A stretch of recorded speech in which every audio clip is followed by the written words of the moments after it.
9 मई में मुलविस बहुत से लोग रुपोश हैं। जब तक वो सरेंडर नहीं करेंगे उनके सियासी अमल में रुकावटें तो होंगी। 9 मई वाकयात पर मुख्तलिफ इदारे तहकीकात कर रहे हैं। हतमी नतीजे पर पहुंचने के बाद तहकीकात ISPR के जरिए कौम से शेयर होंगी। निगरां वजीर आजम अनवारुल्लाह काकड़ का इंटरव्यू सवाल हुआ, यह बानी PTI जाती तौर पर 9 मई वाकयात में मुलविस हैं? जवाब दिया, मेरे पास अभी तक ऐसी कोई मालूमात नहीं कि इस पर राय कायम कर सकूं।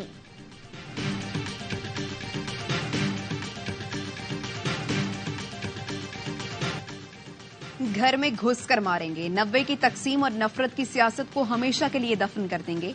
बिलावल भुट्टो की लाहौर में मुखालिफिन को ललकार, कहा किसी को जियाउल हक और किसी को फैज हमीद ने पंजाब पर मुसल्लत किया। ये हमसे पूछते हैं लाहौर क्यों आए हो? लाहौर किसी व्यापारी खानदान या खिलाड़ी का नहीं, शहीद जुल्फिकार अली भुट्टो का शहर है। नून लीग आखिरी सांसें ले रही है। टिकटों की तकसीम के बाद पार्टी की सूरत-ए-हाल मजीद तशवीशनाक हो जाएगी। साबिक लीगी रहनुमा सरदार मेहताब की सवालिया में गुफ्तगू बोले, नून लीग मुफादात की पाबंद हो गई, इक्तदार की ख्वाहिश भी बढ़ गई।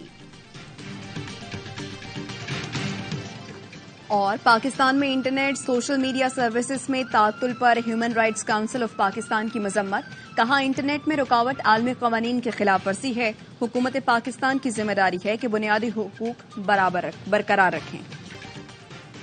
8 फरवरी के इंतखाबात मुल्क की तरक्की का आगाज साबित होंगे। अवाम देख चुके हैं नून लीग के सिवा सब ने धोखा दिया।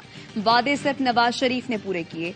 सदर मुस्लिम लीग नून शहबाज शरीफ की पार्टी रहनुमाओं से मुलाकात में गुफ्तगू, कहा मालियाती इदारों सरमायाकारों के साथ साथ अवाम का एतमाद बहाल करेंगे, इक्तिसादी पॉलिसी में तवाजुन लाएंगे, सबको साथ लेकर चलेंगे।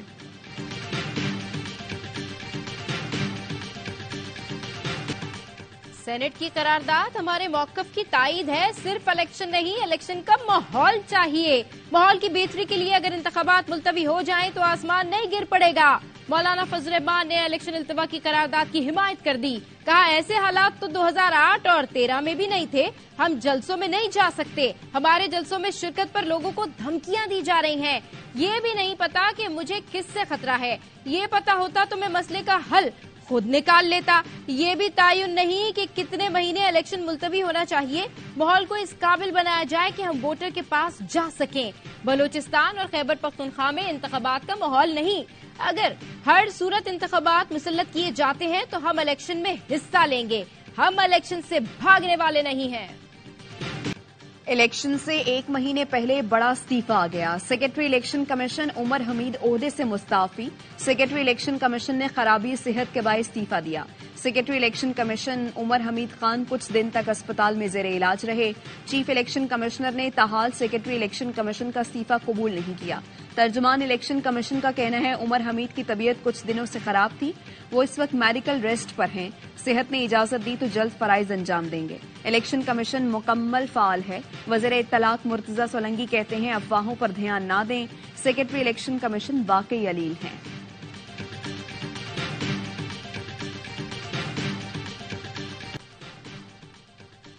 द इकोनॉमिस्ट में बानी PTI का मजमून अडियाला जेल से नहीं गया। IG जेल खाना जात ने अडियाला जेल की तहकीकात मुकम्मल कर ली। कहा जेल से किसी लेटर या दस्तावेज बाहर जाने के सबूत नहीं मिले। जेल में 650 से जायद कैमरे नस्ब हैं। तमाम का रिकॉर्ड चेक कर लिया गया। तमाम मुलाकातियों की आमदोरफ्त के रिकॉर्ड की भी जांच पड़ताल की गई। मजमून जेल से नहीं गया, बाहर ही से लिखा और भेजा गया।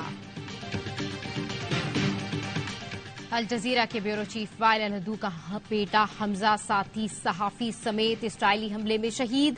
वाइल ने अभी 1.5 महीना पहले ही बीवी, बेटियों और नवासों को मिट्टी में उतारा था।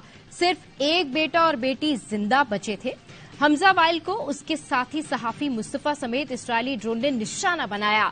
शहीद होने तक हमजा बाप की तरह बहादुरी से सहाफती जिम्मेदारियां पूरी करता रहा।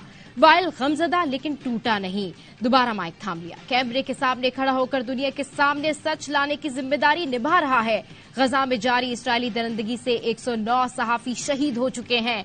काबिज सहूनी अफवाज की शुमाली और जनूबी गजा पर शदीद बमबारी, मजीद 122 फलस्तीनी शहीद हो गए।